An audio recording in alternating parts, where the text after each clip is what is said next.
Olá, meus amigos e minhas amigas, sejam muito bem-vindos e muito bem-vindas a mais um lançamento de livro aqui pela editora Diálogo Freiriano. Nós que somos especialistas em converter o teu TCC, teu mestrado e doutorado em livros. Eu sou a Cida Cardoso, mídia host aqui da editora Diálogo Freiriano, e hoje nós recebemos a autora Cláudia Alves Castro, que já aguarda para conversar conosco, mas antes eu vou colocar aqui em destaque a capa do livro dela para que vocês também possam acompanhar, que é Multiplicar não é repetir. Revelações das resoluções de crianças em problemas do campo multiplicativo. Primeiramente, Cláudia, seja muito bem-vinda. Tudo bem contigo? Tudo bem, eu que agradeço o convite e uma honra, né, poder estar aqui para o lançamento do meu livro. Que coisa boa. Então, para a gente começar, Cláudia, eu gostaria que tu se apresentasse, falasse um pouco quem é a Cláudia, o que ela faz da vida, para que o pessoal que nos assiste possa te conhecer melhor. Então, vamos lá. Eu sou professora, né? Atualmente, eu estou na gestão pedagógica de um colégio. Então, eu falo assim, a gente ocupa cargos, né? Mas a raiz é ser professora, né? Sou pesquisadora também da área do ensino de matemática. Então, pensando aí nessa trajetória, né, eu fiz magistério, pedagogia, matemática, fiz especialização em educação infantil, alfabetização, depois fui para o mestrado em ensino de ciências matemáticas e, em seguida, para o doutorado também. O que me motivou a ir para essa linha de pesquisa foi uma especialização em documentação pedagógica, que eu fiz na Itália. Então, observando todas as práticas dentro da educação infantil, como eram conduzidas, quando eu retornei ao Brasil, me motivou, né, a procurar um mestrado na área de ensino e essa linha de pesquisa, né, com as crianças, enfim, que que aí me impulsionou bastante. Então, no mestrado eu fiz, mais com livros didáticos, e aí para o doutorado eu apliquei com crianças mesmo, de uma outra escola, uma outra instituição, o qual eu estava trabalhando na época. Perfeito. E, Cláudia, agora que a gente já te conhece um pouco mais, também conhece um pouco mais da tua trajetória, eu quero saber como foi que tu encontrou a editora para poder dialogar sobre a tua obra. Foi pelo Instagram, vendo o vídeo do professor, esqueci o nome, Ivânio, o Ivânio, isso.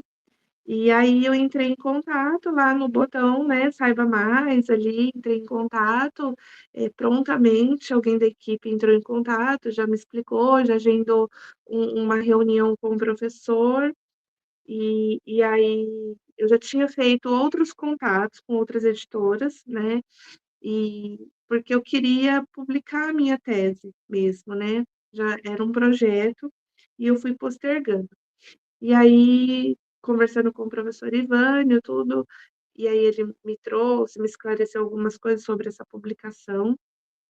E aí o que me fez escolher a editora foi o relacionamento, foi o tratamento, né.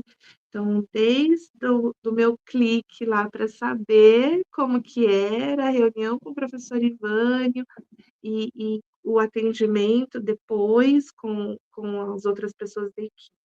Eu passei por um problema, uma doença, enfim, emocional, e aí meu contrato ficou parado 1 ano, né, quase. E aí a paciência, eu não conseguia olhar para o meu material, eu não conseguia pegar.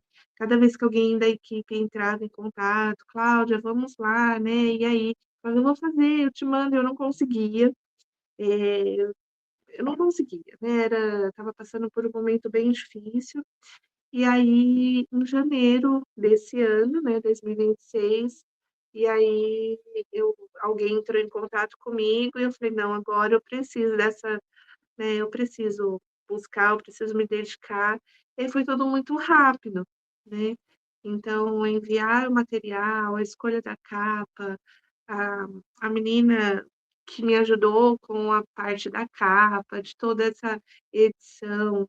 Gente, assim, é impressionante a dedicação. Eu fiz lá, né, para quem de direitos do editorial, falando sobre ela, a paciência, a dedicação, né, depois na revisão também de todo o material, os apontamentos, sempre prontamente ali a me ajudar a fazer. Então, eu me senti, talvez até pelo momento que eu estava vivendo, né, que foi um momento bem difícil, eu me senti muito acolhida e respeitada, né. Então, porque escrever não é uma fábrica de bolinho, né. Então, isso, assim, eu me arrependi, deveria ter feito antes, sabe. Mas, assim, acho que foi tudo no momento certo, então eu só tenho gratidão pela editora, né, porque eu me senti muito acolhida e respeitada. Acho que são 2 palavras muito importantes a serem, registradas aqui.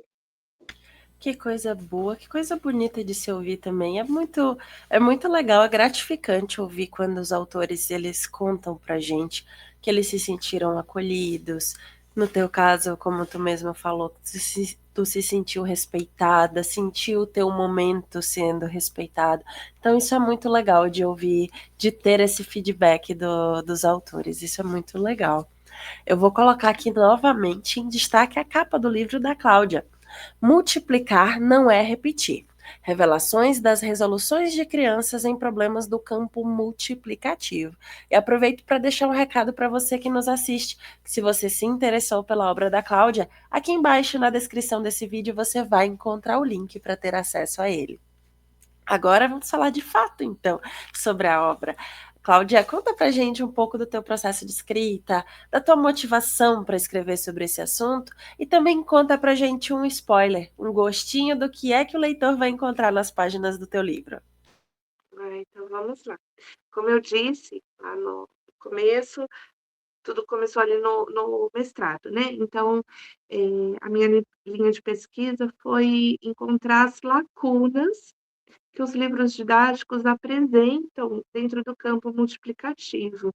Então toda a minha linha de pesquisa ela foi, abarca, né, a pesquisa de Gerard Verneau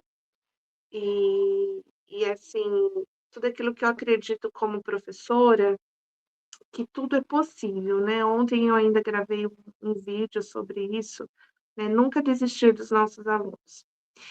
E eu tinha feito um outro curso com o professor Arthur Power, durante as minhas disciplinas do doutorado, uma um curso extra, e aí foi o que me motivou mais no doutorado, né. Então tudo aquilo que eu vi no papel, eu queria fazer com as crianças, identificar, porque na época eu estava em sala de aula, só que eu estava com alunos do sexto, sétimo ano. E aí a gente encontra lacunas que não são pautadas daquele conteúdo, que elas são anterior, à base, né, os anos iniciais, educação infantil. E aí, então, volto lá para os anos iniciais para fazer essa pesquisa com as crianças. E aí, o que fazer, né, como fazer? Ah, vai ser uma pesquisa só qualitativa, quantitativa? E eu fui coletando os dados, fazendo as entrevistas, porque, o que até na minha banca, né, o que eu falo assim, o que sempre me encantou e me encheu os meus olhos com essa pesquisa, que ela não é só teórica, ela é real, ela é realidade, né, ela é a sala de aula. Foram uns vídeos, na verdade, porque toda a minha pesquisa ela foi gravada. E aí eu transcrevi cada com essa criança. Então, assim, não são só os protocolos de resoluções, porque os insights matemáticos, né, eles vêm como aquela luzinha de eureka. Então, é a mãozinha, é o lápis, então, assim, é um olhar meio perdido. O que que eu faço? Como eu faço? Porque eu acho que um grande equívoco, né, é sempre olhar para a resolução da criança, o resultado final, né. Poucos olham para a resolução de fato. porque a aprendizagem ela está na resolução, não no resultado, né. A multiplicação, ela não é só repetir parcelas, né, porque aí a parcela nós estamos falando no campo aditivo e não no multiplicativo. Então, como desenvolver isso? Então, eu penso sempre muito nesse a minha pesquisa, o eixo central é o desenvolvimento do pensamento matemático, né. O que que nós podemos explorar, observar e refletir sobre isso para ajudar essas crianças? Então o livro ele vai tratar um pouco sobre isso lá desde a alfabetização.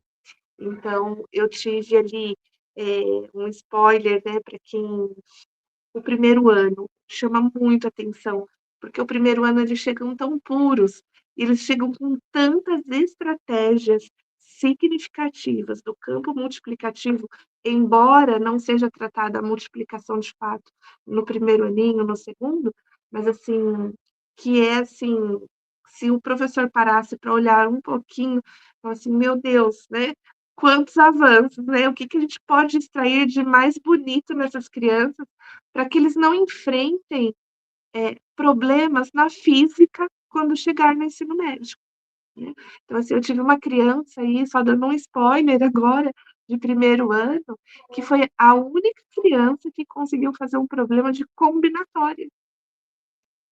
Então e assim, é um dado não quantitativo, ele é qualitativo, porque ela construiu o repertório combinatório, da multiplicação combinatória, por aquilo que ela conhecia, trabalhado na educação infantil. Olha que legal, né. E às vezes o professor ele quer ver números, quer ver, ah, a conta tem que ser feita assim, ah, é um número embaixo do outro. Espera lá, mas como que essa criança pensou, né? Qual é o desenvolvimento do pensamento deles? Então hoje, eu vejo, assim, que a educação matemática, né, isso é uma grande discussão. Então, eu vou olhar só para o material dourado, eu vou olhar só para continha, eu vou olhar só para esse que tem que dar 2 mais 2 é 4, mas como que ele chegou a esse 4? De repente ele não fez 2 mais 2, ele pode ter feito um mais um mais um, ele pode ter feito 3 mais um, né, e assim no campo multiplicativo. Então, eu acho que é uma reflexão que eu sempre quis trazer, né, na minha pesquisa, é isso, o professor olhar com carinho para as resoluções.